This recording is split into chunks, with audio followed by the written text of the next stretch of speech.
अगस्त्यस्य सूक्तस्य वागाम्भृणी ऋषिः आदिशक्तिर्देवता दृष्टं छन्दः द्वितीया जगते श्रीजगदम्बा प्रीत्यर्थे सप्तशती हवनान्ते पाठे विनियोगः ॐ अहं रुद्रे धन्वतभिश्चराम्यहमादित्यैरतविश्वदेवैः अहं मित्रावरुणोपाभिषम्यः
तस्मात् समस्त दुरितक्षयद्वारा श्री परमेश्वर प्रीत्यर्थम सर्वेषामास्तिक महाजनानां क्षेमस्थैर्यवीर्य विजय अभय आयुरारोग्य ऐश्वर्याभिवृद्ध्यर्थम समस्त दुरितोपशान्त्यर्थम समस्त मंगलावाप्त्यर्थम समस्ताभ्युदयार्थं च धर्म चैतन्यं शाश्वतं शान्तं व्योमातीतं निरञ्जनं नादबिन्दुकलातीतं तस्मै श्रीगुरवे नमः।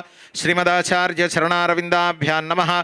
ध्यायामि आवाहयामि आसनं कल्पयामि। दामोदराय नमः, संकर्षणाय नमः, वासुदेवाय नमः, प्रद्युम्नाय नमः, अनिरुद्धाय नमः, पुरुषोत्तमाय नमः, अधोक्षजाय नमः, नारसिंहाय नमः, अच्युताय नमः, जनार्दनाय नमः, उपेन्द्राय नमः, हरये नमः।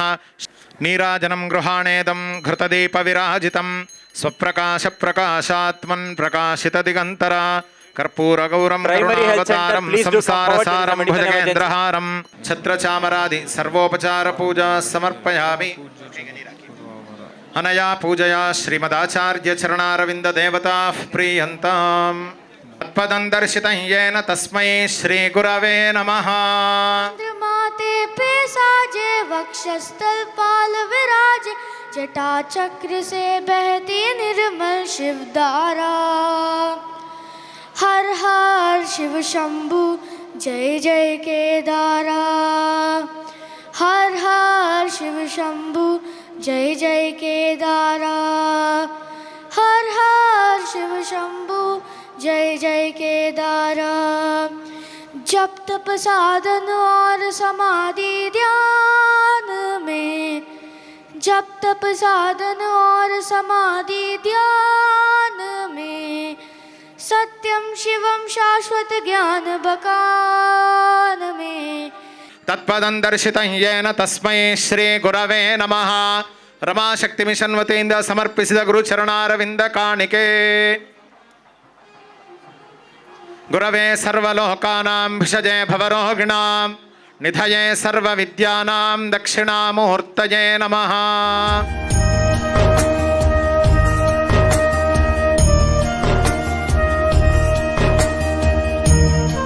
ನಮಾಮಿ ಭಗವತ್ಪಾದಶಂಕರಂ ಲೋಕಶಂಕರಂ. ಇವತ್ತಿನ ದಿವಸ ಈ ರಮಾಶಕ್ತಿ ಮಿಷನ್ ಸಂಸ್ಥೆಯಿಂದ ಆಯೋಜಿಸಿರುವ ಸಹಸ್ರಚಂಡಿ ಮಹಾಯಾಗದ ಪೂರ್ಣಾಹುತಿಯು ಸಂಪನ್ನವಾಗಿದೆ.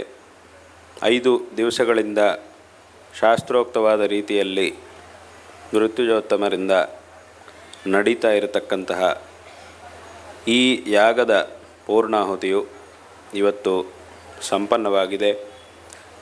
ಎಲ್ಲರ ಶ್ರೇಯಸ್ಸಿಗಾಗಿ ಆಯೋಜನೆ ಮಾಡಲಾಗಿರುವ ಈ ಒಂದು ಮಹಾನುಷ್ಠಾನದ ಪೂರ್ಣಾಹುತಿ ಇವತ್ತು ಸಂಪನ್ನವಾಗಿರುವುದು ಅತ್ಯಂತ ಸಂತೋಷಕರವಾದಂತಹ ಒಂದು ವಿಷಯ. ವಿಶೇಷವಾಗಿ ನಮ್ಮ ದೇಶದಲ್ಲಿ ಅನಾದಿ ಕಾಲದಿಂದ ಶಕ್ತಿ ಸ್ವರೂಪಿಣಿಯಾದ ಜಗನ್ಮಾತೆಯನ್ನು ಆರಾಧಿಸುವುದು ಅನ್ನುವುದು ಪರಂಪರೆಯಾಗಿ ಬಂದಿದೆ. ಇಂತಹ ಒಂದು ಜಗನ್ಮಾತೆಯ ಆರಾಧನೆಗಳಲ್ಲಿ ಅತ್ಯಂತ ವಿಶಿಷ್ಟವಾದಂತಹ ಅನುಷ್ಠಾನ ಅಂತಂದರೆ ಅದು ಈ ಸಹಸ್ರಚಂಡಿ ಮಹಾಯಾಗದ ಅನುಷ್ಠಾನ. ಇಲ್ಲಿ ಚಂಡಿಕಾ ಪರಮೇಶ್ವರಿ ಅಮ್ಮನವರನ್ನು ನಾವು ಪ್ರಾರ್ಥನೆ ಮಾಡುವಾಗ, ಪೂಜಿಸುವಾಗ ಹೇಳುವಂತಹ ಮಾತು ಅಂತಂದರೆ ಮಹಾಕಾಳಿ, ಮಹಾಲಕ್ಷ್ಮಿ, ಮಹಾಸರಸ್ವತಿ ಸ್ವರೂಪಿಣಿಯಾದ ಚಂಡಿಕಾ ಪರಮೇಶ್ವರಿ ಅಮ್ಮನವರು ಅಂತ ಹೇಳ್ತೀವಿ. ಅಂದರೆ ಈ ಮಹಾಕಾಳಿ, ಮಹಾಲಕ್ಷ್ಮಿ, ಮಹಾಸರಸ್ವತಿ ಇದೆಲ್ಲವುದೂ ಸಹ ಅಮ್ಮನವರ ಬೇರೆ ಬೇರೆ ರೂಪಗಳು. ಅಮ್ಮನವರು ಭಕ್ತರನ್ನು ಅನುಗ್ರಹಿಸಲಿಕ್ಕೆ ಧರಿಸಿರುವಂತಹ ಬೇರೆ ಬೇರೆ ರೂಪಗಳು. ಯಾಕೆ ಇಷ್ಟೆಲ್ಲ ರೂಪಗಳು ಅಂತಂದರೆ ಭಕ್ತರು ಸಹ ಬೇರೆ ಬೇರೆ ರೀತಿಯಾಗಿ ಇರ್ತಾರೆ ಪ್ರಪಂಚದಲ್ಲಿ. ಅದನ್ನೇ ಗೀತೆಯಲ್ಲಿ ಭಗವಂತ ಹೇಳ್ತಾನೆ, ಚತುರ್ವಿಧ ಭಜಂತೆ ಮಾಂ ಜನ ಸುಕೃತಿನೋರ್ಜುನ ಆರ್ತೋ ಜಿಜ್ಞಾಸುರರ್ಥಾರ್ಥಿ ಜ್ಞಾನೀಚ ಭರತರ್ಷಭ ಅಂತ. ಈ ಪ್ರಪಂಚದಲ್ಲಿ ನನ್ನ ಭಕ್ತರು 4 ವಿಧವಾಗಿರ್ತಾರೆ ಅಂತ. ಅದರಲ್ಲಿ ಮೊದಲನೆಯವರು ಯಾರು ಅಂತಂದರೆ ಆರ್ತರು ಅಂತಂದರೆ ಕಷ್ಟದಲ್ಲಿರುವವರು ಭಗವಂತನಿಗೆ ಆಗ್ತಾರೆ. ಜಿಜ್ಞಾಸುಹು, ಯಾರಿಗೆ ಜ್ಞಾನವು ಬೇಕಾಗಿದೆಯೋ ಅಂತಹ ಭಕ್ತರುಗಳು ಕೆಲವರು. ಅರ್ಥಾರ್ಥಿ ಅಂದರೆ ಐಶ್ವರ್ಯವನ್ನು ಬಯಸುವಂತಹ ಭಕ್ತರು ಕೆಲವರು. ಜ್ಞಾನೀಚ, ಏನನ್ನು ಬಯಸದೆ ಕೇವಲ ಜ್ಞಾನವನ್ನು ಹೊಂದಿದವರಾಗಿ ಯಾವ ಅಪೇಕ್ಷೆಯೂ ಇಲ್ಲದೆ ಇರುವಂತಹ ಭಕ್ತರು, ಇಂಥವರು ಇದ್ದಾರೆ. ಈ ರೀತಿಯಾಗಿ 4 ವಿಧವಾದಂತಹ ಭಕ್ತರು ಈ ಪ್ರಪಂಚದಲ್ಲಿದ್ದಾರೆ. ಯಾರೇ ಆಗಿದ್ದರೂ ಸಹ ಈ 4 ವಿಭಾಗಗಳಲ್ಲಿ ಯಾವುದೋ ಒಂದಕ್ಕೆ ಸೇರಿದವರೇ ಆಗಿರಬೇಕು. ಏನೋ ಕಷ್ಟಗಳು ಬಂದಿರೋ ಕಾರಣ ಭಗವಂತನ ಆಶ್ರಯಿಸ್ತಾರೆ, ಇಲ್ಲ ಜ್ಞಾನಕ್ಕೋಸ್ಕರ ವಿದ್ಯೆಗೋಸ್ಕರ ಭಗವಂತನ ಆಶ್ರಯಿಸ್ತಾರೆ, ಇಲ್ಲ ಐಶ್ವರ್ಯಕ್ಕೋಸ್ಕರ ಭಗವಂತನ ಆಶ್ರಯಿಸ್ತಾರೆ. ಇದು ಯಾವುದರ ಅಪೇಕ್ಷೆ ಇಲ್ಲದೇ ಇದ್ದರೂ ಸಹ ಎಲ್ಲವೂ ಸಿಕ್ಕಿದೆ, ಇದ್ದಿದ್ದರಿಂದ ತುಂಬ ಸಂತುಷ್ಟರಾಗಿರ್ತಕ್ಕಂತಹ ಜ್ಞಾನಿಗಳು, ಕೃತಾರ್ಥರಾಗಿರ್ತಕ್ಕಂತಹ ಜ್ಞಾನಿಗಳು, ಯಾವುದನ್ನು ಪಡೆಯುವ ಅವಶ್ಯಕತೆ ಇಲ್ಲದೆ ಇರುವಂಥವರು, ಅಂತಹ ಜ್ಞಾನಿಗಳೂ ಸಹ ಭಗವಂತನನ್ನು ಬಿಡುವುದಿಲ್ಲ, ಭಗವಂತನ ಆಶ್ರಯಿಸ್ತಾನೇ ಇರ್ತಾರೆ, ಭಗವಂತನ ವಿಷಯದಲ್ಲಿ ಭಕ್ತಿಯನ್ನು ಇಟ್ಟುಕೊಂಡವರೇ ಆಗಿರ್ತಾರೆ. ಹೀಗೆ 4 ವಿಧವಾಗಿ ಈ ಪ್ರಪಂಚದಲ್ಲಿ ಭಕ್ತರಿದ್ದಾರೆ. ಯಾವ ಭಕ್ತರನ್ನು ನೀವು ನೋಡಿದರೂ ಅವರು ಈ 4 ವಿಭಾಗಗಳಲ್ಲಿ ಯಾವುದೋ ಒಂದಕ್ಕೆ ಸೇರಿದವರೇ ಆಗಿರಬೇಕು ಎಂಬುದಾಗಿ ಗೀತೆಯಲ್ಲಿ ಭಗವಂತ ಈ ಮಾತನ್ನು ಹೇಳಿದ್ದಾನೆ. ಹಾಗಾಗಿ ಇಂತಹ ಎಲ್ಲ ಭಕ್ತರನ್ನು ಸಹ ಅನುಗ್ರಹಿಸಲಿಕ್ಕೋಸ್ಕರ ಅಮ್ಮನವರು ಬೇರೆ ಬೇರೆ ರೂಪಗಳನ್ನು ಧರಿಸಿದ್ದಾಳೆ. ಅಂದರೆ ಉದಾಹರಣೆಗೆ ಯಾರು ಕಷ್ಟದಲ್ಲಿದ್ದಾರೋ ಅಂಥವರನ್ನು ಅನುಗ್ರಹಿಸಲಿಕ್ಕೋಸ್ಕರ ಆ ಮಹಾಕಾಳಿ ಸ್ವರೂಪವನ್ನು ಧರಿಸಿದ್ದಾಳೆ.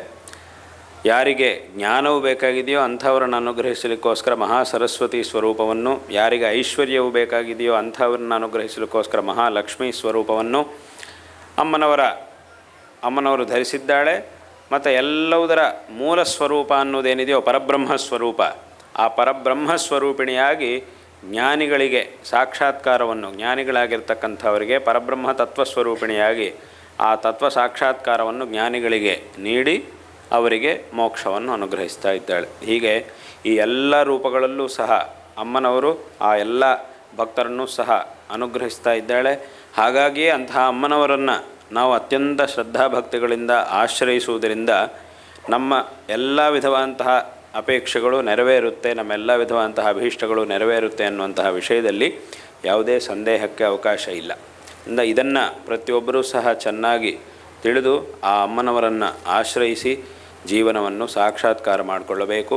ಹಾಗಾಗಿ ಅಂತಹ ಜಗನ್ಮಾತೆಯ ಒಂದು ಆರಾಧನೆ ಇಲ್ಲಿ ವಿಶೇಷವಾಗಿ ಈ ಸಹಸ್ರಚಂಡಿ ಮಹಾಯಾಗದ ಅನುಷ್ಠಾನವು ನಡೆದಿರುವುದು ಅತ್ಯಂತ ಸಂತೋಷಕರವಾದಂತಹ ಒಂದು ವಿಷಯ. ಹಿಂದಿನಿಂದಲೂ ಸಹ ಅನಾದಿ ಕಾಲದಿಂದಲೂ ಸಹ ಈ ದೇಶದಲ್ಲಿ ಜಗನ್ಮಾತೆಯ ಆರಾಧನೆಯನ್ನು ಎಲ್ಲರೂ ಸಹ ಮಾಡಿಕೊಂಡು ಬಂದಿದ್ದಾರೆ. ನಾವು ಇದೇ ದುರ್ಗಾ ಸಪ್ತಶತಿಯನ್ನು ಪಠನ ಮಾಡುವಾಗ ನಾವು ಕೇಳ್ತೀವಿ, ಅದರಲ್ಲಿ ದೇವತೆಗಳೂ ಸಹ ಇಂದ್ರಾದಿ ಎಲ್ಲ ದೇವತೆಗಳೂ ಸಹ ರಾಕ್ಷಸರಿಂದ ಪೀಡೆಗೆ ಒಳಗಾಗಿ ತಮ್ಮ ತಮ್ಮ ಸ್ಥಾನಗಳನ್ನು ಕಳ್ಕೊಂಡಿರುವಂತಹ ಸಂದರ್ಭದಲ್ಲಿ, ತುಂಬ ಕಷ್ಟಕರವಾದಂತಹ ಒಂದು ಸಂದರ್ಭದಲ್ಲಿ, ಯಾಕಂತಂದರೆ ದೇವತೆಗಳಿಗೆಲ್ಲರಿಗೂ ಒಂದೊಂದು ಕರ್ತವ್ಯ ಅಂತಿರುತ್ತೆ. ಅವರೆಲ್ಲರನ್ನೂ ಆಯಾ ಕರ್ತವ್ಯಗಳಲ್ಲಿ ಭಗವಂತ ನೇಮಕ ಮಾಡಿರ್ತಾನೆ. ಅದನ್ನೇ ಉಪನಿಷತ್ತು ನಮಗೆ ಹೇಳುತ್ತೆ, ಭೀಷಾಸ್ಮಾದ್ ವಾತಃ ಪವತೆ ಭೀಷೋದೇತಿ ಸೂರ್ಯ ಭೀಷಾಸ್ಮಾದ್ ಅಗ್ನಿಶ್ಚೇಂದ್ರಶ್ಚ ಮೃತ್ಯುರ್ಧಾವತಿ ಪಂಚಮಃ ಅಂತ. ಹೀಗೆ ಒಬ್ಬೊಬ್ಬರನ್ನು ಒಂದೊಂದು ಸ್ಥಾನದಲ್ಲಿ ಭಗವಂತ ನೇಮಕ ಮಾಡಿ ನೀವು ಇಂತಹ ಕೆಲಸವನ್ನು ಮಾಡ್ತಾ ಇರಬೇಕು ಎಂಬುದಾಗಿ ಅಪ್ಪಣೆ ಮಾಡಿದ್ದಾನೆ. ಅಂದರೆ ಹೇಗೆ ಲೋಕದಲ್ಲಿ ಒಂದು ಸಂಸ್ಥೆಯಲ್ಲಿ ಒಬ್ಬೊಬ್ಬರಿಗೂ ಒಂದೊಂದು ಜವಾಬ್ದಾರಿಯನ್ನು ಕೊಟ್ಟು ಒಬ್ಬರು ಅಧ್ಯಕ್ಷರಾಗಿರ್ತಾರೆ, ಒಬ್ಬರು ಉಪಾಧ್ಯಕ್ಷರಾಗಿರ್ತಾರೆ, ಒಬ್ಬರು ಖಜಾಂಚಿಗಳಾಗಿರ್ತಾರೆ, ಮತ್ತು ಒಬ್ಬರು ಕಾರ್ಯದರ್ಶಿಗಳಾಗಿರ್ತಾರೆ. ಹೀಗೆ ಒಬ್ಬೊಬ್ಬರಿಗೂ ಒಂದೊಂದು ಕೆಲಸ ಅಂತಿರುತ್ತೆ. ಒಬ್ಬರು ವ್ಯವಸ್ಥಾಪಕರಾಗಿರ್ತಾರೆ. ಹೀಗೆ ಒಬ್ಬೊಬ್ಬರಿಗೂ ಒಂದೊಂದು ಕೆಲಸ ಅನ್ನೋದಿರುತ್ತೆ. ಅವರವರು ಆಯಾ ಸ್ಥಾನದಲ್ಲಿ ನಿಯುಕ್ತರಾಗಿರ್ತಕ್ಕಂಥವ್ರು ಆಯಾ ಕೆಲಸಗಳನ್ನು ಸರಿಯಾಗಿ ಮಾಡ್ತಾ ಇರಬೇಕು ಅಂತ ಹೇಗಿರುತ್ತೋ ಅದೇ ರೀತಿ ಈ ಪ್ರಪಂಚದಲ್ಲಿ ಈ ಭಗವಂತ ಒಬ್ಬೊಬ್ಬರಿಗೂ ಒಬ್ಬೊಬ್ಬ ದೇವತೆಗೂ ಒಂದೊಂದು ಕರ್ತವ್ಯವನ್ನು ಕೊಟ್ಟಿದ್ದಾನೆ. ಅದರಲ್ಲಿ ಭೀಷಾಸ್ಮಾದ್ ವಾತಃ ಪವತೆ, ವಾತಃ ಅಂತಂದರೆ ಸಂಸ್ಕೃತದಲ್ಲಿ ವಾಯು ಅಂತ ಅರ್ಥ. ಆ ವಾಯು ಎಲ್ಲ ಕಡೆಯೂ ಸಂಚಾರ ಮಾಡ್ತಾ ಇರುತ್ತೆ. ಆ ವಾಯು ಸಂಚಾರ ಮಾಡ್ತಾ ಇದ್ದರೆ ಆಗ ಜೀವನ, ಪ್ರಾಣ. ವಾಯು ಇಲ್ಲ ಅಂತಂದರೆ ಜೀವನ ಇಲ್ಲ. ವಾಯು ಎಲ್ಲಿರುತ್ತೋ ಅಲ್ಲಿ ಪ್ರಾಣ ಅನ್ನೋದಿರುತ್ತೆ, ಅಲ್ಲಿ ಜೀವ ಅನ್ನೋದಿರುತ್ತೆ. ಹಾಗಾಗಿ ಜನರಿಗೆ ಜೀವವನ್ನು ಕೊಡುವಂತಹ ಕಾರ್ಯವನ್ನು ಭಗವಂತ ವಾಯುವಿಗೆ ಅಪ್ಪಣೆ ಮಾಡಿದ್ದಾನೆ. ನೀನೆಲ್ಲ ಕಡೆಯೂ ಸದಾಕಾಲ ಸಂಚಾರ ಮಾಡ್ತಾ ಇರಬೇಕು. ಆ ಸಂಚಾರವು ನಿಂತೋಯ್ತು ಅಂತಂದರೆ ಅಲ್ಲಿಗೆ ಜೀವ ಮುಗಿದೋಯ್ತು ಅಂತ ಅರ್ಥ. ಅದರಿಂದ ಅಂತಹ ಸಂಚಾರವನ್ನು ನೀನೆಲ್ಲ ಕಡೆಯೂ ಮಾಡ್ತಾ ಎಲ್ಲರಿಗೂ ಜೀವವನ್ನು ಕೊಡಬೇಕು ಎಂಬುದಾಗಿ ಭಗವಂತ ವಾಯುವಿಗೆ ಅಪ್ಪಣೆ ಮಾಡಿದ್ದಾನೆ. ಭೀಷಾ ಉದೇತಿ ಸೂರ್ಯ ಅಂತ ಸೂರ್ಯನಿಗೊಂದು ಭಗವಂತ ಅಪ್ಪಣೆ ಮಾಡಿದ್ದಾನೆ. ಪ್ರತಿ ದಿವಸ ನೀನು ಉದಯ ಆಗಬೇಕು, ಅಸ್ತ ಆಗಬೇಕು. ಸೂರ್ಯೋದಯ ಅಸ್ತಮಯಗಳು ಪ್ರತಿ ದಿವಸ ಆಗ್ತಾ ಇದ್ದರೆ ಪ್ರಪಂಚವೂ ಸಹ ನಡೀತಾ ಇರುತ್ತೆ. ಸೂರ್ಯೋದಯ ಆಗಲಿಲ್ಲ ಅಂತಂದರೂ ಪ್ರಪಂಚನ ಸರಿಯಾಗಿ ನಡೆಯುವುದಿಲ್ಲ. ಆಗಿರುವಂತಹ ಉದಯ ಆಗಿರುವಂತಹ ಸೂರ್ಯ ಅಸ್ತಮಯ ಆಗಿಲ್ಲ ಅಂತಂದರೂ ಪ್ರಪಂಚ ಸರಿಯಾಗಿ ನಡೆಯುವುದಿಲ್ಲ. ಅಂದರೆ ಉದಯಾಸ್ತಮಗಳು ಆಗ್ತಾನೇ ಇರಬೇಕು.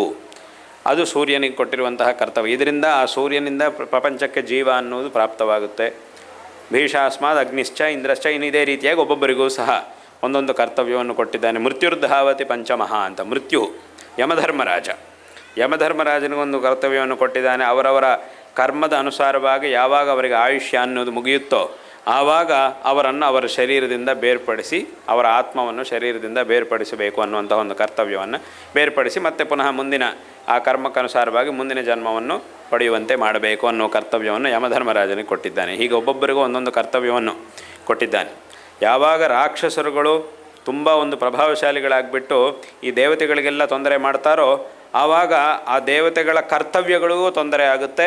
ಆ ಕರ್ತವ್ಯಗಳಿಗೆ ತೊಂದರೆ ಆದಾಗ ಈ ಜಗತ್ತಿಗೂ ಸಹ ತೊಂದರೆ ಆಗುತ್ತೆ. ಅಂತಹ ಒಂದು ಸಂದರ್ಭದಲ್ಲಿ ಆ ದೇವತೆಗಳೆಲ್ಲರೂ ಸಹ ಅಮ್ಮನವರನ್ನು ಪ್ರಾರ್ಥನೆ ಮಾಡಿದಾಗ ಆ ಜಗನ್ಮಾತೆ ಆ ರಾಕ್ಷಸರನ್ನೆಲ್ಲರನ್ನೂ ಸಹ ಸಂಹಾರ ಮಾಡಿ ಮತ್ತೆ ದೇವತೆಗಳಿಗೆ ತಮ್ಮ ತಮ್ಮ ಸ್ಥಾನಗಳನ್ನು ನೀಡಿದಳು ಅನ್ನುವಂತಹ ಒಂದು ವಿಚಾರವನ್ನು ನಾವು ಆ ದುರ್ಗಾ ಸಪ್ತಶತಿಯಿಂದ ನೋಡಬಹುದಾಗಿದೆ. ಹೀಗೆ ಆ ದೇವತೆಗಳು, ಋಷಿಗಳು, ದೊಡ್ಡ ದೊಡ್ಡ ರಾಜ ಮಹಾರಾಜರುಗಳು, ವಿದ್ವಾಂಸರು, ಕವಿಗಳು ಮೊದಲಾದಂಥವರೆಲ್ಲರೂ ಸಹ ವಿಶೇಷವಾಗಿ ಆ ಶಕ್ತಿ ಸ್ವರೂಪಿಣಿಯಾದ ಅಮ್ಮನವರನ್ನು ಆರಾಧನೆ ಮಾಡಿ ಮತ್ತು ಸಾಮಾನ್ಯ ಜನರವರೆಗೆ ಎಲ್ಲರೂ ಸಹ ಹಿಂದಿನಿಂದಲೂ ಬೇರೆ ಬೇರೆ ಹೆಸರುಗಳಲ್ಲಿ ಬೇರೆ ಬೇರೆ ರೀತಿಗಳಲ್ಲಿ ಅಮ್ಮನವರನ್ನು ಆರಾಧನೆ ಮಾಡ್ತಾ ಬಂದಿದ್ದಾರೆ. ಆ ಶಕ್ತಿ ಸ್ವರೂಪಿಣಿಯಾಗಿರ್ತಕ್ಕಂತಹ ಅಮ್ಮನವರ ಆರಾಧನೆಯನ್ನು ಮಾಡಿಕೊಂಡು ಬರುವಂತಹ ಪರಂಪರೆ ಹಿಂದಿನಿಂದಲೂ ಸಹ ಬಂದಿದೆ. ಹಾಗಾಗಿ ಅಂತಹ ಒಂದು ವಿಶೇಷವಾದ ಆರಾಧನೆ ಇಲ್ಲಿ ನಡೆದಿರುವುದು ಅತ್ಯಂತ ಸಂತೋಷಕರವಾದಂತಹ ಒಂದು ವಿಷಯವಾಗಿದೆ. ಇದರಿಂದ ಇಲ್ಲಿ ನಡೆದಿರುವಂತಹ ಈ ಒಂದು ದೊಡ್ಡ ಯಾಗದಿಂದ ಎಲ್ಲರಿಗೂ ಸಹ ಖಂಡಿತವಾಗೂ ಶ್ರೇಯಸ್ಸು ಪ್ರಾಪ್ತವಾಗುತ್ತೆ. ಇಂತಹ ಅನುಷ್ಠಾನಗಳು, ಇಂತಹ ಯಾಗಗಳು ಇದೆಲ್ಲವೂ ನಡೀತಾ ಇರುವುದರಿಂದಲೇ ಈ ಲೋಕದಲ್ಲಿ ಜನರು ಇಷ್ಟರ ಮಟ್ಟಿಗಾದರೂ ಶ್ರೇಯೋವಂತರಾಗುವುದಕ್ಕೆ ಸಾಧ್ಯವಾಗ್ತಾ ಇದೆ. ಆ ಒಂದು ಅನುಷ್ಠಾನದ ಒಂದು ಪ್ರಭಾವದಿಂದ ಅಂದರೆ ಗೀತೆಯಲ್ಲಿ ಭಗವಂತ ಒಂದು ಮಾತು ಹೇಳ್ತಾನೆ. ಏನು ಅಂತಂದರೆ, ದೇವಾನ್ ಭಾವಯತಾನೇನ ತೇ ದೇವಾ ಭಾವಯಂತು ವಹ ಪರಸ್ಪರಂ ಭಾವಯಂತಹ ಶ್ರೇಯಃ ಪರಮವಾಪ್ಸ್ಯಥ ಅಂತ ಒಂದು ಮಾತನ್ನು ಭಗವಂತ ಹೇಳ್ತಾನೆ. ಏನದರ ಅರ್ಥ ಅಂತಂದರೆ, ಆ ದೇವತೆಗಳ ಒಂದು ಅನುಗ್ರಹದಿಂದ ನಮಗೆ ಈ ಪ್ರಪಂಚದಲ್ಲಿ ಏನು ಸಿಗ್ತಾ ಇದೆಯೋ, ನಮ್ಮ ಜೀವನಕ್ಕೆ ಏನು ಸಿಗ್ತಾ ಇದೆಯೋ ಅದರಲ್ಲಿ ಒಂದು ಭಾಗವನ್ನು, ಯಾವುದರಿಂದ ನಮ್ಮ ಜೀವನ ಅನ್ನೋದು ನಡೀತಾ ಇದೆಯೋ ಅದರಲ್ಲಿ ಒಂದು ಭಾಗವನ್ನು ಆ ದೇವತೆಗಳಿಗೆ ನೀನು ಸಮರ್ಪಣೆ ಮಾಡಬೇಕು. ದೇವಾನ್ ಭಾವಯತ ಅನೇನ. ಆವಾಗ ಏನಾಗುತ್ತೆ ಅಂತಂದರೆ, ತೇ ದೇವ ಭಾವಯಂತು ವಹ. ನೀವು ಮಾಡಿರುವಂತಹ ಒಂದು ಅರ್ಪಣೆಯಿಂದ ಸಂತುಷ್ಟರಾದ ದೇವತೆಗಳು ಪುನಃ ನಿಮಗೆ ಆ ಶ್ರೇಯಸ್ಸನ್ನು ಕರುಣಿಸ್ತಾರೆ. ಈ ರೀತಿಯಾಗಿ ಪರಸ್ಪರಂ ಭಾವಯಂತಹ, ನೀವು ದೇವತೆಗಳ ಆರಾಧನೆಯನ್ನು ಮಾಡುವುದು, ಆ ದೇವತೆಗಳು ನಿಮಗೆ ಅನುಗ್ರಹವನ್ನು ಮಾಡುವುದು. ಇದೊಂದು ಕ್ರಮ.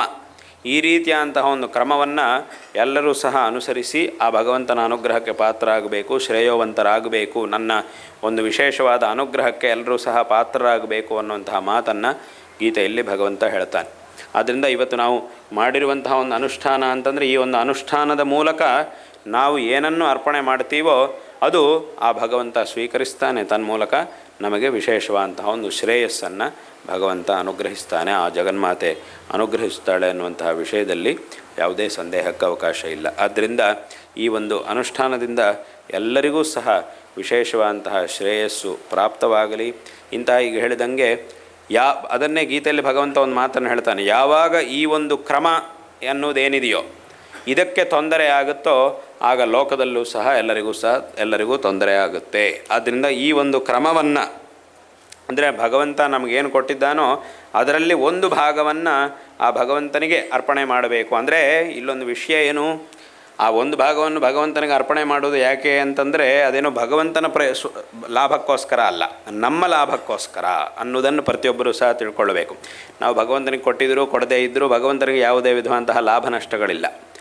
ನಮ್ಮ ಶ್ರೇಯಸ್ಸಿಗೋಸ್ಕರ ನಾವು ಭಗವಂತನಿಗೆ ಅರ್ಪಣೆಯನ್ನು ಮಾಡಬೇಕು. ಅದರ ಫಲವನ್ನು ನಮಗೆ ನೀಡುತ್ತಾನೆ. ನಾನು ಯಾವುದನ್ನು ಸಹ ಇಟ್ಕೊಳ್ಳುವುದಿಲ್ಲ, ತನಗೆ ಅದರ ಅವಶ್ಯಕತೆಯೂ ಇಲ್ಲ. ಇದನ್ನು ಗೀತೆಯಲ್ಲಿ ಭಗವಂತ ಹೇಳಿರ್ತಾನೆ. ಏನು ಅಂತಂದರೆ, ನನಗೆ ಈ ಲೋಕದಲ್ಲಿ ಪಡೆಯಬೇಕಾದಂತಹದ್ದು ಏನೂ ಇಲ್ಲ ಅನ್ನೋದನ್ನು ಭಗವಂತ ಹೇಳ್ತಾನೆ. ಯಾರು ನನಗೇನು ಕೊಡ್ತಾರೋ ಅದನ್ನು ಪುನಃ ನಾನು ಅವರಿಗೆ ಫಲವಾಗಿ ಅದನ್ನೆಲ್ಲವುದನ್ನು ಸಹ ಇನ್ನೂ ಹೆಚ್ಚಿನ ಫಲವಾಗಿ ನಾನು ಅವರಿಗೆ ಅದನ್ನು ಅನುಗ್ರಹ ಮಾಡ್ತೀನಿ ಎಂಬುದಾಗಿ ಗೀತೆಯಲ್ಲಿ ಭಗವಂತ ಹೇಳ್ತಾನೆ. ಆದ್ದರಿಂದ ನಾವು ಭಗವಂತನಿಗೆ ಅರ್ಪಣೆ ಮಾಡುವುದು ಯಾತಕ್ಕೋಸ್ಕರ ಅಂತಂದರೆ, ನಾವು ಇನ್ನಷ್ಟು ಆ ಭಗವದ್ ಅನುಗ್ರಹದಿಂದ ಶ್ರೇಯೋವಂತರಾಗುವುದಕ್ಕೋಸ್ಕರ. ಆದ್ದರಿಂದ ಇದನ್ನು ಪ್ರತಿಯೊಬ್ಬರೂ ಸಹ ಈ ಒಂದು ಚಕ್ರವು ಏನಿದೆಯೋ ಇದು ಸದಾಕಾಲ ನಡೀತಾ ಇರಬೇಕು. ಇದು ನಡೆದಾಗ ಜಗತ್ತಿನಲ್ಲಿ ಎಲ್ಲರೂ ಸಹ ಶ್ರೇಯವಂತರಾಗಿರ್ತಾರೆ. ಇದಕ್ಕೆ ತೊಂದರೆ ಆಯಿತು ಅಂತಂದರೆ ಜಗತ್ತಿನಲ್ಲೂ ಸಹ ನಾವು ತೊಂದರೆಯನ್ನು ಅನುಭವಿಸಬೇಕಾಗಿ ಬರುತ್ತೆ ಅನ್ನುವಂತಹ ಮಾತನ್ನು ಭಗವಂತ ಗೀತೆಯಲ್ಲಿ ಹೇಳ್ತಾನೆ. ಆ ಒಂದು ಅನುಷ್ಠಾನಕ್ಕೆ ತುಂಬ ಶಕ್ತಿ ಇದೆ, ಅದರಿಂದ ಎಲ್ಲರಿಗೂ ಸಹ ಶ್ರೇಯಸ್ಸು ಅನ್ನೋದು ಪ್ರಾಪ್ತವಾಗುತ್ತೆ. ಆದರೆ ಯಾರು ತುಂಬ ಒಂದು ಉತ್ಕೃಷ್ಟವಾದಂತಹ ಉತ್ಕೃಷ್ಟ ಅಂದರೆ ಹೆಚ್ಚಿನ ಅಧಿಕವಾದ ಅವರು ಮಾಡಿರುವಂತಹ ಒಂದು ಅಧರ್ಮ ಅನ್ನೋದು ಪ್ರಬಲವಾಗಿರುತ್ತೋ ಅಂಥವರಿಗೆ ಇದರ ಒಂದು ಫಲ ಅನ್ನೋದು ಪ್ರಾಪ್ತವಾಗುವುದಿಲ್ಲ. ಅದಿದ್ದರೂ ಸಹ ಅದನ್ನು ಪಡ್ಕೊಳ್ಳುವುದಕ್ಕೆ ಸಾಧ್ಯವಾಗುವುದಿಲ್ಲ. ಆದ್ದರಿಂದ ಇದನ್ನು ಪ್ರತಿಯೊಬ್ಬರೂ ಸಹ ಚೆನ್ನಾಗಿ ಅರ್ಥ ಮಾಡಿಕೊಳ್ಳಬೇಕು. ಆದ್ದರಿಂದ ಈ ರೀತಿಯಾಗಿ ಇಷ್ಟೆಲ್ಲ ಮಾಡಿದರೂ ಸಹ ಆ ಪ್ರಪಂಚದಲ್ಲಿ ಇನ್ನೂ ಅನರ್ಥಗಳು ನಡೀತಾ ಇವೆ ಅಂತಂದರೆ ಅದರ ಅರ್ಥ ಏನು? ಆ ಅಧರ್ಮ ಅನ್ನೋದು ಅಷ್ಟು ಪ್ರಬಲವಾಗಿದೆ, ಅದು ಕಡಿಮೆ ಆಗಬೇಕು. ಧರ್ಮವೂ ಪ್ರವರ್ಧಮಾನವಾಗಬೇಕು, ಅದರ ಜೊತೆಗೆ ಅಧರ್ಮವೂ ಕ್ಷೀಣವಾಗಬೇಕು. ಆವಾಗ ಮಾತ್ರವೇ ಸಂಪೂರ್ಣವಾಗಿ ಎಲ್ಲರೂ ಸಹ ಶ್ರೇಯಸ್ಸನ್ನು ಪಡೆಯೋದಕ್ಕೆ ಸಾಧ್ಯ ಆಗ್ತಾ ಇರುತ್ತೆ. ಧರ್ಮವು ಪ್ರವರ್ಧಮಾನವಾಗಿದೆ, ಆದರೆ ಅದರ ಜೊತೆಗೆ ಅದಕ್ಕಿಂತಲೂ ಹೆಚ್ಚು ಆ ಅಧರ್ಮ ಅನ್ನೋದು ಬೆಳೀತಾ ಇದೆ ಅಂತಂದರೆ ಆಗ ಎಲ್ಲರೂ ಸಹ ಸುಖವಾಗಿರುವುದಕ್ಕೆ ಸಾಧ್ಯ ಆಗುವುದಿಲ್ಲ. ಆದ್ದರಿಂದ ಇಂತಹ ಒಂದು ಧರ್ಮದ ಆಚರಣೆಗಳು ಅನುಷ್ಠಾನಗಳು ನಡೀತಾ ಇರುವುದರಿಂದ ಇದರಿಂದ ಜನರಿಗೆ ಶ್ರೇಯಸ್ಸು ಪ್ರಾಪ್ತವಾಗುತ್ತೆ, ಅದರೊಳಗೆ ಯಾವುದೇ ವಿಧವಾದಂತಹ ಸಂದೇಹ ಇಲ್ಲ. ಆದರೆ ಅದರಿಂದ ನಮ್ಗೆ ಬರುವಂತಹ ಶ್ರೇಯಸ್ಸೆಲ್ಲ ಬಂದುಬಿಡುತ್ತೆ. ನಾನು ಮಾತ್ರ ಇಲ್ಲಿ ಅಧರ್ಮ ಮಾಡ್ತಾ ಇರ್ತೀನಿ, ನಾನು ಇಷ್ಟೆಲ್ಲ ಅಧರ್ಮ ಮಾಡಿದರೂ ಅದರ ಫಲ ನನಗೆ ಬರಬೇಕು, ನನಗೆ ಒಳ್ಳೆಯದಾಗಬೇಕು ಅಂತಂದರೆ ಮಾತ್ರ ಅದು ಯಾವತ್ತೂ ಸಹ ಸಾಧ್ಯವಾಗುವುದಿಲ್ಲ. ಆದ್ದರಿಂದ ಇದನ್ನು ಪ್ರತಿಯೊಬ್ಬರೂ ಸಹ ಚೆನ್ನಾಗಿ ತಿಳ್ಕೊಳ್ಳಬೇಕು. ಒಳ್ಳೆಯ ಕೆಲಸಗಳನ್ನು ಶಾಸ್ತ್ರದಲ್ಲಿ ನಮ್ಮ ಸಂಸ್ಕೃತಿಯಲ್ಲಿ ಹೇಳಿದಂತೆ ಒಳ್ಳೆಯ ಕೆಲಸಗಳನ್ನು ಅಂದರೆ ಧರ್ಮಗಳನ್ನು ಆಚರಣೆ ಮಾಡಬೇಕು, ಅಧರ್ಮವನ್ನು ಬಿಡಬೇಕು ಅನ್ನುವಂತಹ ಒಂದು ವಿಷಯವನ್ನು ಪ್ರತಿಯೊಬ್ಬರೂ ಸಹ ಚೆನ್ನಾಗಿ ತಿಳ್ಕೊಳ್ಬೇಕು. ಆದ್ದರಿಂದ ಇಂತಹ ಒಂದು ಎಲ್ಲರ ಒಂದು ಶ್ರೇಯಸ್ಸಿಗೋಸ್ಕರ ಇಂತಹ ಒಂದು ಧರ್ಮದ ಆಚರಣೆ, ಈ ಕರ್ಮಾನುಷ್ಠಾನ ಇಲ್ಲಾಗಿರುವುದು ಅತ್ಯಂತ ಸಂತೋಷಕರವಾದಂತಹ ಒಂದು ವಿಷಯ. ಈ ಸಂದರ್ಭದಲ್ಲಿ ಎಲ್ಲರಿಗೂ ಸಹ ನಾವು ನಾರಾಯಣ ಸ್ಮರಣಪೂರ್ವಕವಾಗಿ ಆಶೀರ್ವಾದಗಳನ್ನು ಮಾಡ್ತಾ ಇದ್ದೇವೆ. ಶಾರದಾ ಚಂದ್ರಮೌಳೀಶ್ವರರ ಹಾಗೂ ನಮ್ಮ ಪರಮಪೂಜ್ಯ ಗುರುವರ್ಯರಾದ ಜಗದ್ಗುರು ಶ್ರೀ ಶ್ರೀ ಭಾರತೀ ತೀರ್ಥ ಮಹಾಸ್ವಾಮಿಗಳವರ ಪರಿಪೂರ್ಣವಾದಂತಹ ಅನುಗ್ರಹ ನಿಮ್ಮೆಲ್ಲರ ಮೇಲೆ ಸದಾಕಾಲ ಇರಲಿ. ಇನ್ನಷ್ಟು ಎಲ್ಲರಿಗೂ ಸಹ ಆ ಜಗನ್ಮಾತೆಯ ಒಂದು ಕೃಪೆಯಿಂದ ವಿಶೇಷವಾದಂತಹ ಶ್ರೇಯಸ್ಸು ಪ್ರಾಪ್ತವಾಗಲಿ ಎಂಬುದಾಗಿ ಈ ಸಂದರ್ಭದಲ್ಲಿ ನಮ್ಮ ಆಶೀರ್ವಾದಗಳನ್ನು ತಿಳಿಸ್ತಾ ಇದ್ದೇವೆ. ಮತ್ತು ಈ ಒಂದು ಸಂಸ್ಥೆಯ ಎಲ್ಲರಿಗೂ ಸಹ ಅಧ್ಯಕ್ಷರಾಗಿರ್ತಕ್ಕಂಥ ಉದಯವರು ಮತ್ತು ಅವರ ಜೊತೆಗಿರತಕ್ಕಂತಹ ಎಲ್ಲರಿಗೂ ಸಹ ನಾವು ನಾರಾಯಣ ಸ್ಮರಣಪೂರ್ವಕವಾಗಿ ಆಶೀರ್ವಾದಗಳನ್ನು ಮಾಡ್ತಾ ಇದ್ದೇವೆ. ಈ ಒಂದು ಸಂದರ್ಭದಲ್ಲಿ ಇಂತಹ ಒಂದು ಅನುಷ್ಠಾನವನ್ನು ವಿಶೇಷವಾಗಿ ಸಂಪ್ರದಾಯಾನುಸಾರವಾಗಿ ಶಾಸ್ತ್ರೋಕ್ತವಾಗಿ, ಯಾಕೆಂತಂದರೆ ಯಾವುದೇ ಒಂದು ಆಚರಣೆಯನ್ನು ಅನುಷ್ಠಾನವನ್ನು ನಾವು ಮಾಡಬೇಕು ಅಂತಂದರೆ ಅದಕ್ಕೆ ಶಾಸ್ತ್ರವು ತೋರಿಸಿರುವಂತಹ ಮಾರ್ಗದಲ್ಲಿ ನಾವು ಹೋಗಬೇಕು. ಹಾಗಾಗಿ ಇಲ್ಲಿ ನೀವು ವಿಶೇಷವಾಗಿ ಆ ಶಾಸ್ತ್ರೋಕ್ತವಾದಂತಹ ರೀತಿಯಲ್ಲಿ ಈ ಒಂದು ಅನುಷ್ಠಾನವನ್ನು ನಡೆಸಲಿಕ್ಕೆ ಬೇಕಾಗಿರುವಂತಹ ಎಲ್ಲ ವ್ಯವಸ್ಥೆಗಳನ್ನು ಸಹ ಮಾಡಿಸಿದ್ದೀರಿ. ಅದು ಅತ್ಯಂತ ಸಂತೋಷಕರವಾದಂತಹ ಒಂದು ವಿಷಯವಾಗಿದೆ. ಹಾಗಾಗಿ ಎಲ್ಲವುದೂ ಸಹ ಆ ಪರಂಪರೆಯಾಗಿ ಬಂದಿರುವಂತಹ ವಿಧಾನ, ಆ ಅಮ್ಮನವರ ಆರಾಧನಾ ಕ್ರಮ ಅನ್ನೋದೇನಿದೆಯೋ ಆ ಒಂದು ಕ್ರಮದಂತೆಯೇ ಅಷ್ಟು ಸಹ ಇಲ್ಲಿ ನಡೆದಿದೆ. ನಮ್ಮ ಪ್ರೀತಿಪಾತ್ರರಾಗಿರ್ತಕ್ಕಂತಹ ಲಕ್ಷ್ಮೀನಾರಾಯಣ ಸೋಮಯಾಜಿಯವರು ಮತ್ತು ಅವರ ಜೊತೆಗಿರತಕ್ಕಂತಹ ಎಲ್ಲ ಋತ್ವಿಜರೂ ಸಹ ಇದನ್ನು ವಿಶೇಷವಾಗಿ ಆ ಶಾಸ್ತ್ರೋಕ್ತವಾದಂತಹ ರೀತಿಯಲ್ಲಿ ನಡೆಸಿಕೊಟ್ಟಿದ್ದಾರೆ.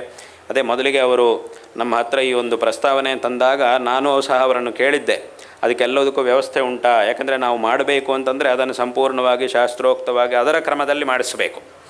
ನಾವು ಸರಿ ಯಾವುದೋ ಸುಮ್ಮನೆ ಮಾಡಿದ್ದೀವಿ ಅಂತ ಆ ಥರ ಆಗಬಾರದು, ಅದರ ಒಂದು ಕ್ರಮದಲ್ಲಿ ಸರಿಯಾಗಿ ಆಗಬೇಕು. ಅದಕ್ಕೆಲ್ಲ ಅಲ್ಲಿ ಮಾಡಲಿಕ್ಕೆ ಅವಕಾಶ ಇದೆಯಾ? ಯಾಕಂದರೆ ಯಾವುದಾದ್ರೂ ಬೇರೆ ಬೇರೆ ದೊಡ್ಡ ದೊಡ್ಡ ದೇವಸ್ಥಾನಗಳು ಆ ಥರದ್ದಂದರೆ ಅಲ್ಲಿ ಪರವಾಗಿಲ್ಲ. ಅಂದರೆ ಎಲ್ಲಾದರೂ ಒಂದು ಕ್ಷೇತ್ರ ಬೇರೆ ಈಗಲೇ ಪ್ರಸಿದ್ಧವಾಗಿರುವಂತಹ ಕ್ಷೇತ್ರಗಳು ಅಂತಂದರೆ ಅಲ್ಲಿ ಆಗಲೇ ವ್ಯವಸ್ಥೆ ಇರುತ್ತೆ, ಅಲ್ಲಿ ಅನೇಕ ಆವಾಗವಾಗ ನಡೀತಾನೆ ಇರುತ್ತೆ. ಆದ್ದರಿಂದ ಅದಕ್ಕೆ ಬೇಕಾದ ದೊಡ್ಡ ದೊಡ್ಡ ಅನುಷ್ಠಾನಗಳು ಎಲ್ಲಿ ನಿರಂತರ ನಡೀತಾ ಇರುತ್ತೋ ಅಲ್ಲಾದರೆ ವ್ಯವಸ್ಥೆ ಇರುತ್ತೆ. ಆದರೆ ಇಲ್ಲ ಅದಕ್ಕೆ ಉಂಟಾ ಅಂತಂದರೆ ಇಲ್ಲ, ಅವರೆಲ್ಲವುದನ್ನು ಸಹ ಮಾಡಿಸ್ತೀವಿ, ಎಲ್ಲವುದನ್ನು ಸಹ ಅವರಿಗೆ ಹೇಳಾಗಿದೆ, ಅವರು ಅದನ್ನೆಲ್ಲವುದನ್ನು ಸಹ ಮಾಡಿಸ್ತೀವಿ ಎಂಬುದಾಗಿ ಹೇಳಿದ್ದಾರೆ ಅಂತಂದರು. ಅದರಂತೆಯೇ ಅವರು ಹೇಳಿದ ಹಾಗೆ ಎಲ್ಲವುದನ್ನು ಸಹ ತುಂಬ ಶ್ರದ್ಧೆಯಾಗಿ ಅದಕ್ಕೆ ಬೇಕಾಗಿರತಕ್ಕಂತಹ ಎಲ್ಲ ವ್ಯವಸ್ಥೆಗಳನ್ನು ಮಾಡಿಸಿದ್ದೀರಿ. ಅತ್ಯಂತ ಸಂತೋಷಕರವಾದಂಥ ಒಂದು ವಿಷಯ. ಹಾಗಾಗಿ ವಿಶೇಷವಾಗಿ ಈ ಒಂದು ಅನುಷ್ಠಾನ ಅನ್ನೋದು ಸಂಪನ್ನವಾಗಿದೆ. ಅದು ಬಹಳ ಸಂತೋಷಕರವಾದಂತಹ ಒಂದು ವಿಷಯ. ಅದಕ್ಕೆ ಬೇಕಾಗಿರುವಂತಹ ಎಲ್ಲ ವ್ಯವಸ್ಥೆಗಳನ್ನು ಮಾಡಿಸಿರುವುದರಿಂದ ಈ ಒಂದು ಕ್ರಮ ಚೆನ್ನಾಗಿ ನಡೆದಿದೆ. ಹಾಗಾಗಿ ಮತ್ತೊಮ್ಮೆ ನಿಮಗೆಲ್ಲರಿಗೂ ಸಹ ನಾರಾಯಣ ಸ್ಮರಣಪೂರ್ವಕವಾಗಿ ಆಶೀರ್ವಾದಗಳನ್ನು ಮಾಡ್ತಿದ್ದೇವೆ ಮತ್ತು ಲಕ್ಷ್ಮೀನಾರಾಯಣ ಸ್ವಾಮಿಯಾಜಿಯವರಿಗೂ ನಮ್ಮ ಆಶೀರ್ವಾದಗಳನ್ನು ತಿಳಿಸ್ತಾ ಇದ್ದೇವೆ. ಹಾಗೂ ಎಲ್ಲ ಋತ್ವಿಜರಿಗೂ ಮತ್ತು ಇಲ್ಲಿ ಇದರಲ್ಲಿ ವಿಶೇಷವಾಗಿ ಶ್ರಮಿಸಿದಂತಹ ಎಲ್ಲ ಕಾರ್ಯಕರ್ತರಿಗೂ ಎಲ್ಲ ಭಕ್ತರಿಗೂ ಸಹ ನಾವು ಈ ಸಂದರ್ಭದಲ್ಲಿ ನಾರಾಯಣ ಸ್ಮರಣಪೂರ್ವಕವಾದ ಆಶೀರ್ವಾದವನ್ನು ತಿಳಿಸ್ತಾ ಈ ಒಂದು ಸಂಸ್ಥೆಯು ವಿಶೇಷವಾಗಿ ಅಭಿವೃದ್ಧಿಯನ್ನು ಹೊಂದಲಿ, ಇನ್ನಷ್ಟು ಒಳ್ಳೆಯ ಕೆಲಸಗಳು ಇದರಿಂದ ನಡೆಯಲಿ, ಅದರಿಂದ ಜನರಿಗೆ ಒಳ್ಳೆಯದಾಗಲಿ ಎಂಬುದಾಗಿ ಹೇಳ್ತಾ ಮತ್ತೊಮ್ಮೆ ಎಲ್ಲರಿಗೂ ಆಶೀರ್ವಾದಗಳನ್ನು ತಿಳಿಸಿ ಈ ಮಾತುಗಳನ್ನು ಇಲ್ಲಿ ಉಪಸಂಹಾರ ಮಾಡ್ತೇವೆ. ಹರ ನಮಃ ಪಾರ್ವತೀಪತಯೇ ಹರ ಹರ ಮಹಾದೇವ.